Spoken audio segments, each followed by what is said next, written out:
The Buddha vision is how the Buddha saw the world after his enlightenment through his insight of wisdom. Insight means an inner sight. With that inner sight, one can see the world within oneself. According to modern science, especially according to the theory of autopoiesis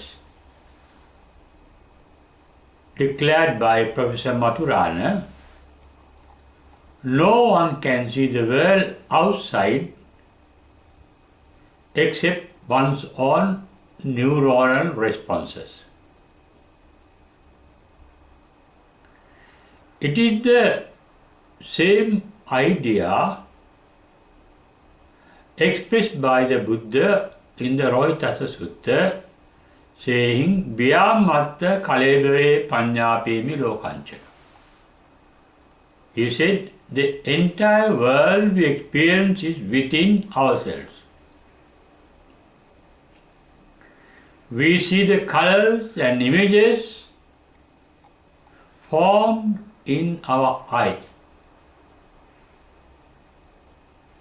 We hear the sounds formed, created by our ear.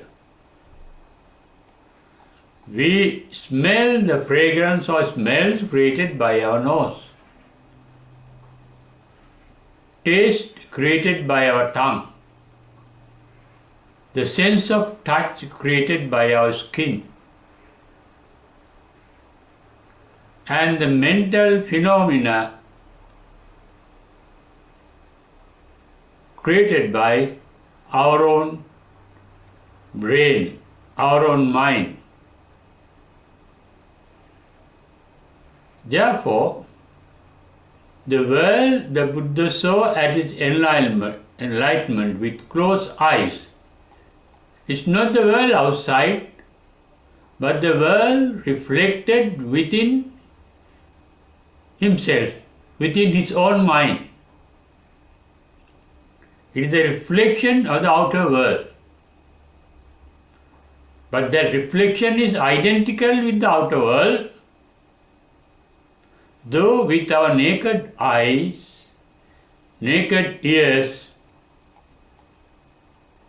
naked nose, tongue or skin or mind cannot know the real state of the world outside.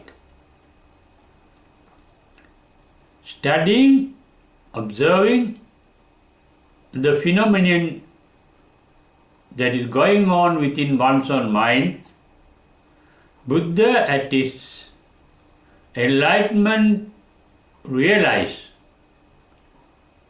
some new phenomena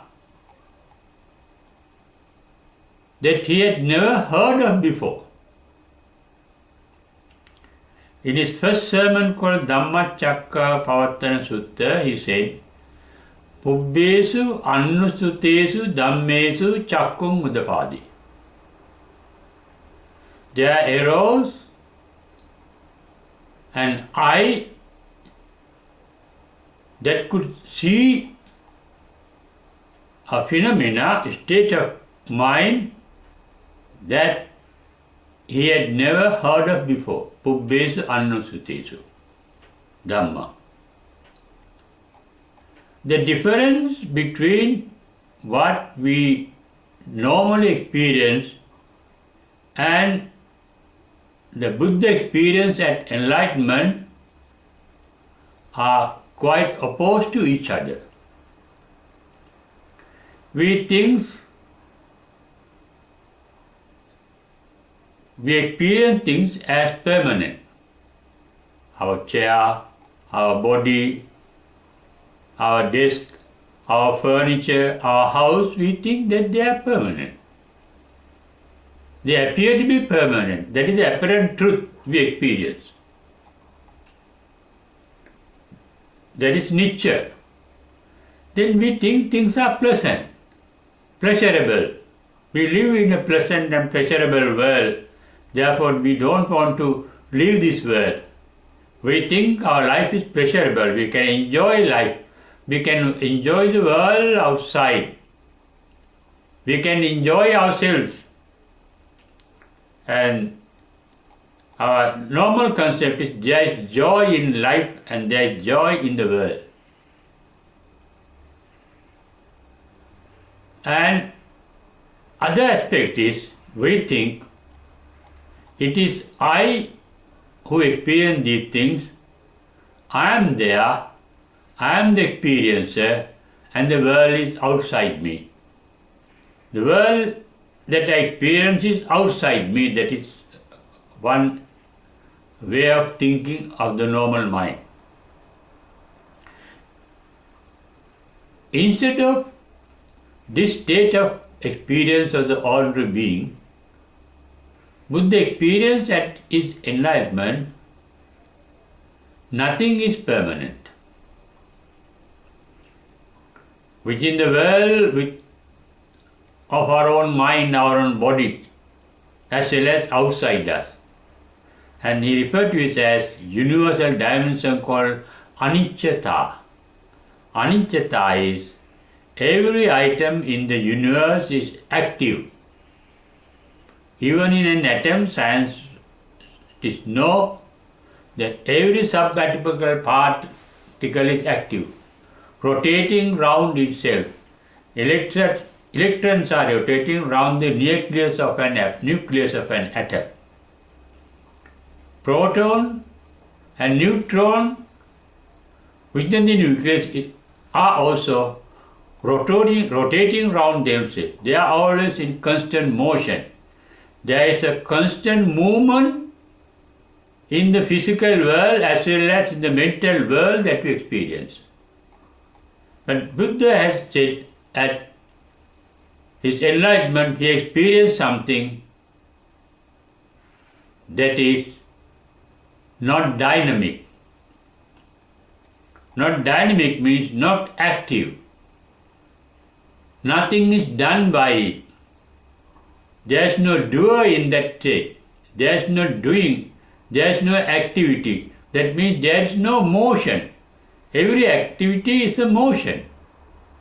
I go from here to there means a motion. I move my hand from left to right or right to left is a movement. I think of my past or I think of my future, that is a movement. Even thinking process is a movement. That is called samsara. We live in a world of motion, and Buddha realized that its enlightenment, Buddha saw something that is not in motion. It is called nissarana. Nirvana is referred to as nissarana. It is motionless, non-dynamic. It is not anicca. Then it is not dukkha. It is freedom, emancipation from motion, emancipation from suffering. Transformation. There is no transformation. It is because of the universal dynamism. We refer to universal dynamism, which refer to the universal energy. Energy is not a permanent thing. It is something happening. It is something dynamic.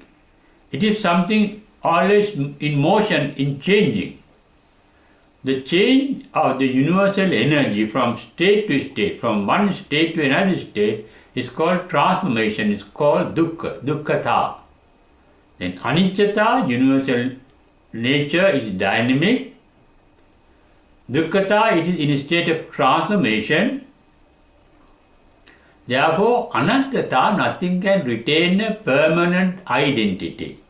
There is no permanence. These three aspects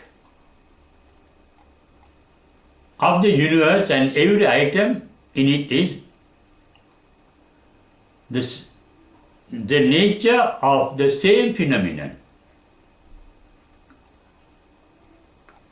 They are not separate aspects. They are part and parcel of the same state.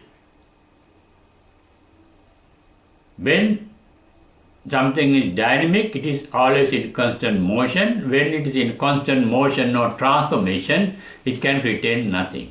This is what the Buddha said in Yadanicca Sutta. Yadaniccham tan dukkam yan dukkam tadanatta. Yadaniccham, if something is dynamic, in motion, it itself is a transformation. Yadanicca, the dynamism means itself is dynamism, itself means transformation, changing of one state to another state constantly. It is the universal transformation of energy. It is a universal phenomenon. Transformation of energy is called dukkhata. Then anattata, because of constant transformation, nothing can retain a permanent identity. This is how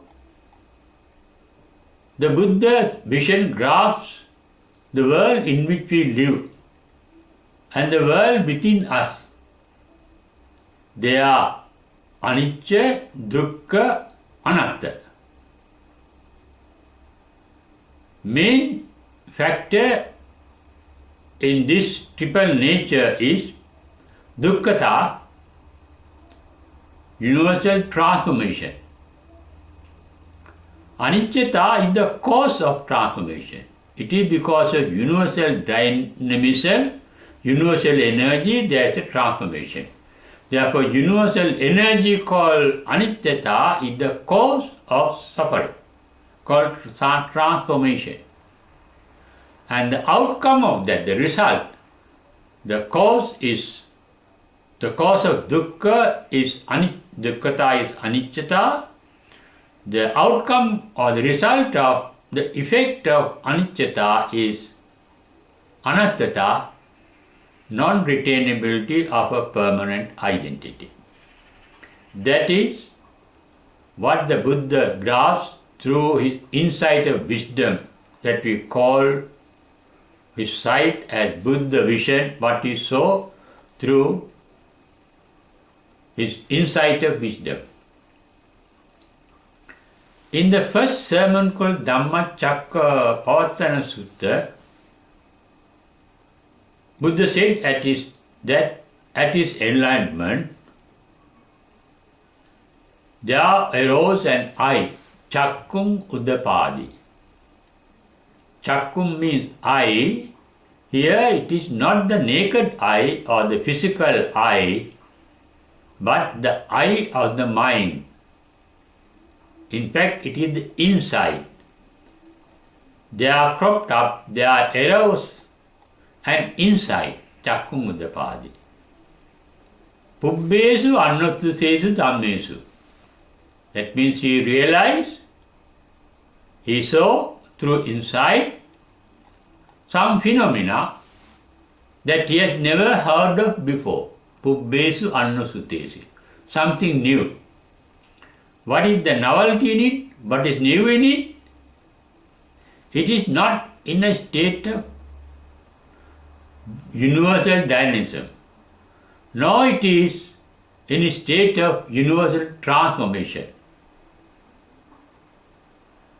nor it is using a permanent identity. There is nothing impermanent in the nirvana. That means it is an eternal state. It is difficult to express or explain that state of nirvana, but we may, in comparison to the worldly things, we may say it is beyond time and space. The word used by the Buddha to express The nirvana beyond time is akalika, timeless. The time is there when there is a change, when there is a transformation, when there is an identified separate entity, no separate entity. It's a boundless state, beyond all measurements. And that state, you say, Pubbesu Annusetesu Dhammesu, Chakkum Mudapadi, there arose an eye of a state free from time and space, akalika. The time comes only when there is a change, when there is a motion. It is not in motion. It is not moving upward, not moving downward, not moving sideways, not moving toward the front or toward the back. That is, it is free from all the three dimensions of the world. And because there is no motion horizontally, vertically, or forward and backward, there is no time duration. The time duration comes only when there is a motion. It is motionless state called nissarana, not sansarana, not in motion. Because motion creates heat. In a microwave oven, it is the motion of particles that create the heat in the microwave oven. So is our mind and body. It is the motion of the body, the particles, the minor items in the body that creates its energy called heat. It is the motion of the mind that creates the mental heat. Nibbana is free from heat. The word Nibbana in Sinhala is called Nivena, free from fire, free from heat. A state of a 0 point. It is neither cold nor hot, nor warm. A state beyond measurement, beyond all measurements, ananta. That is more, ananta means beyond measurements. Anitya, dukkha, anatta is not available in that state. That is why there is no motion in that. That is called nissarana. Pubbesu annusesu dhammesu chakkum udapadi, there arose an eye. Immeasurable, ajaramara, not decaying, amara, not dying, because it is not born. Because it is not born, it cannot decay, nor can it die. It is unborn, undecaying, undying state, beyond our comprehension with our normal worldly senses. It is through the Buddha vision that Buddha realized this. And an enlightened one. Enlightened one means one who is enlightened, as a supreme Buddha called Samma Sambuddha, or a silent Buddha called Pacceka Buddha, or a disciple Buddha called Savaka Buddha. Whoever become enlightened as a Savaka Buddha, Pacceka Buddha or Samma Sambuddha experience the same state of affairs which is beyond time and space, boundless state and boundless blissful state. Amatam panitam, that is why Buddha is. It's so pleasant, so blissful. Because all our worries and suffering is caused by transformation, by changing. It is the cause of suffering that the first disciple of the Buddha called Anyakandanya realized by listening to the first sermon of the Buddha called Dhammacakkappavattana Sutta, his first sermon. At the end of that sermon, Buddha said, Atmato kondanyasa dhammacakkum udapadi. in the reverent ascetic called Kondanya, there arose the eye, that is the insight, that could see the Dhamma, the real truth, the immeasurable supreme bliss, state of supreme bliss within oneself. That truth is not outside nor anywhere else but within oneself, within ourselves. And he realized it. And he realized it in comparison to the world he knew up to that point. What is the world that we know? It is always something are born and they decay and they die. What is the realization according to the Buddha, the Reverend Kondanya had by listening to the first sermon? Yankinchi samudaya dhammam sabbantan nirodha dhammanti. If something is born, it is subject to death. Whatever that is irresolute must pass away. Nothing can retain as with a permanent identity permanently. When we realize that universal truth within us and without us means outside us, our attachment to things, our resentment to things get gradually decreases and ultimately vanishes. Attachment is called raga in Pali. Resentment is called dosa in Pali. And not seeing the truth within is called moha in Pali, the reality of things. Enlightenment means freedom from attachment to things, freedom from resentment to things, freedom from the ignorance of things.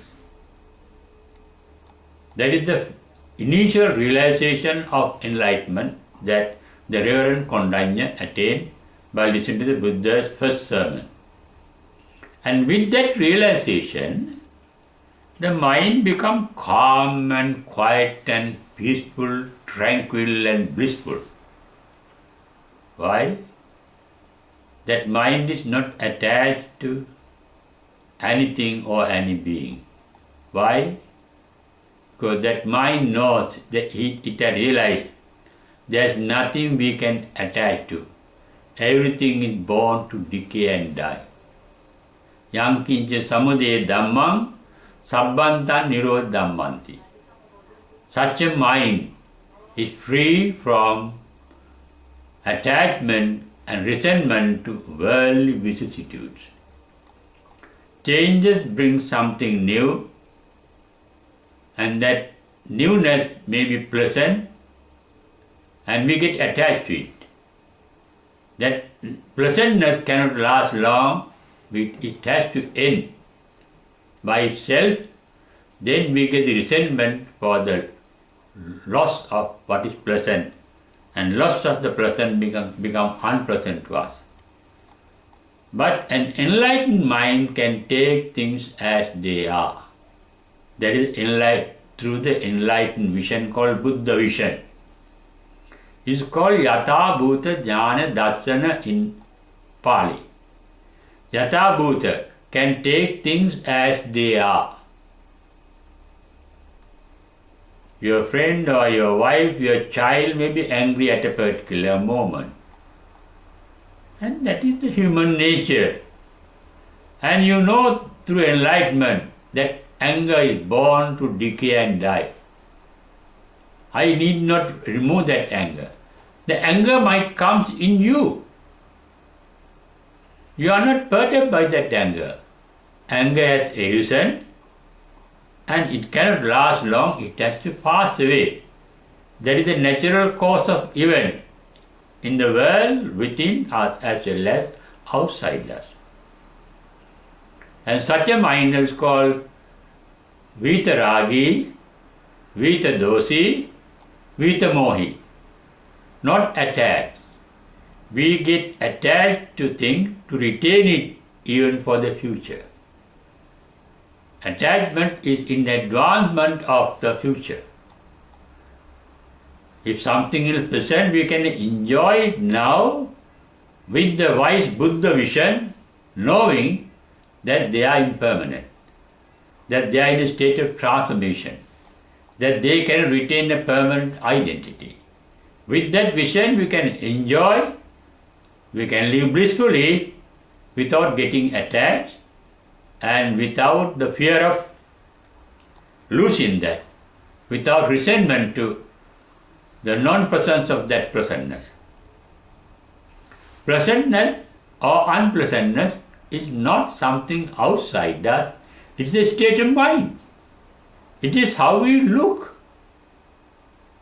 The Buddha vision is neither a present vision nor an unpleasant vision.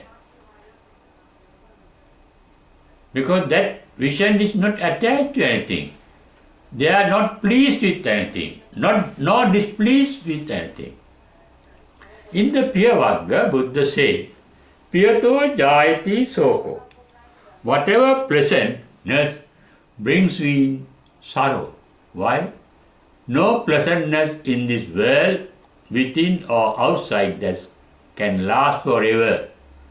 Therefore, when they vanish, when that pleasantness vanishes, we suffer mentally because we resent the disappearance of that particular pleasantness. But we can't stop.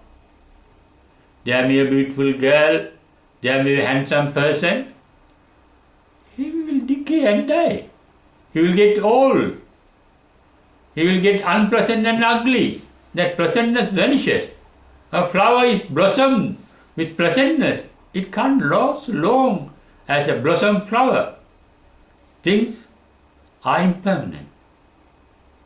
And when you know it through your own insight, inner wisdom, your mind is tranquil. Mind is, in fact, really pleasant. But not the pleasantness. Pleasantness means our mental image of something that it is pleasant. That girl is beautiful. It is sometimes a girl is attracted to somebody because of the sexual nature of the girl, the beauty. That same girl may be attracted to a tiger because it's a good meal, good food, good flesh. Maybe pleasant and attracted to the father or the mother because that girl is very loyal, very faithful, loving, good nature. The same person may be present to different persons for different reasons.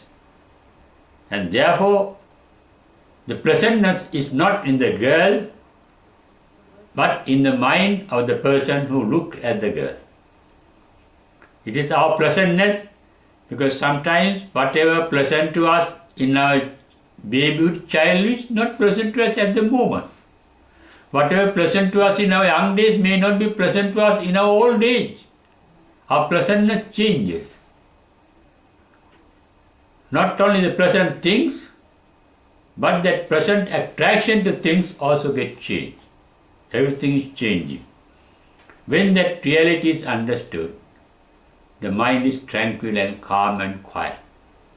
Because there crops up Chakku mudapadi, jnanam mudapadi. Jnanam means the discriminatory knowledge. What the world Buddha saw before enlightenment is quite from the immeasurable present, eternal world Buddha experienced at the environment. You see the difference. That is called discriminatory knowledge, jnanam mudapadi. With that jnana, there arises the wisdom, panya udapadi. What is the panya? Everything in this world is anicca, dukkha, anatma. Everything is dynamic, in a state of transformation, and nothing can retain a permanent identity. Then when the Buddha realizes the difference between the worldly and non-worldly, It can be said he got the discriminating knowledge of the thing. How it is different from Pubbesu Annusitesu. Pubbesu, that is, knowledge is always of the past. Buddha saw that eternal reality and he found it different from the world he has seen earlier. That is discriminating knowledge in comparison of the past experience. Then arises the Panya, the wisdom. This is the nature of the normal world, the physical world I am living it. Beyond that, there is another world, a state of supreme bliss, immeasurable in time and space, permanent, not born, not decaying, not dying. When you realize that, he doesn't get attached to the worldly vicissitudes. Nothing can disturb him, and that is called Panya. With that Panya, he realized the Four Noble Truths itself, why he suffered. Thus, he knows the suffering. He knows the cause of suffering because he got attached to the things that are not permanent. Then he realizes when the attachment is gone, there is no suffering. Dukkha Nirodha. Then he realizes how the attachment gets lost. It is by realization of the truth, seeing the truth. That is the method. The only method, only technique of enlightenment taught by the Buddha is not doing anything but seeing. That seeing is called vipassana. It is through seeing that one's insight gets opened up to see the real nature of things and beings, the real nature of oneself. What is the real nature? Although we suffer mentally throughout our life, there is an eternal bliss hidden within us. Nirvana is not outside us. Nirvana is within us. Buddha vision is the insight into the supreme bliss, immeasurable in bliss, immeasurable in time, immeasurable in space.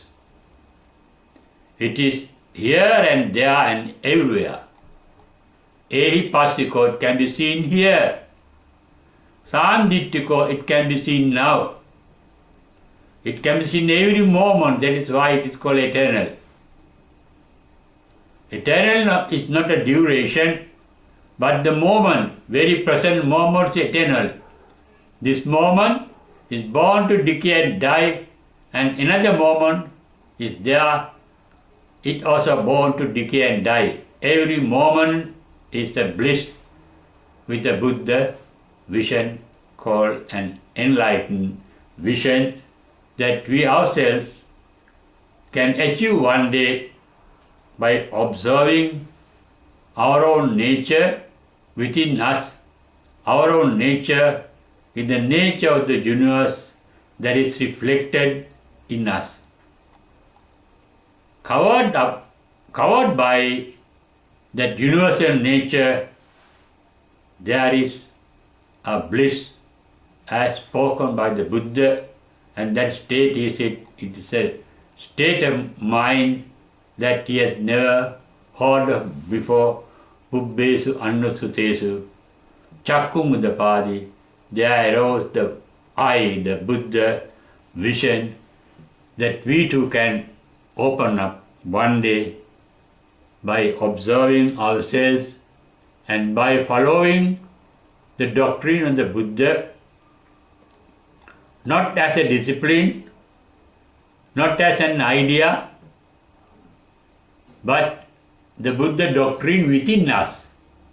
The real Buddha is not the Gautam Buddha that has passed away. He is no more there.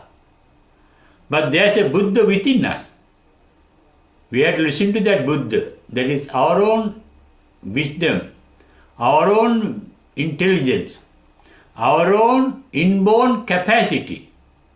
Every being born in this world is endowed with an inborn capacity to be enlightened. As a perfect Buddha called Samma Sambuddha, or a silent Buddha called Pacceka Buddha, or as a disciple Buddha called Savaka Buddha. But at that enlightenment, that Buddhahood is not born to decay and die. It is there within us.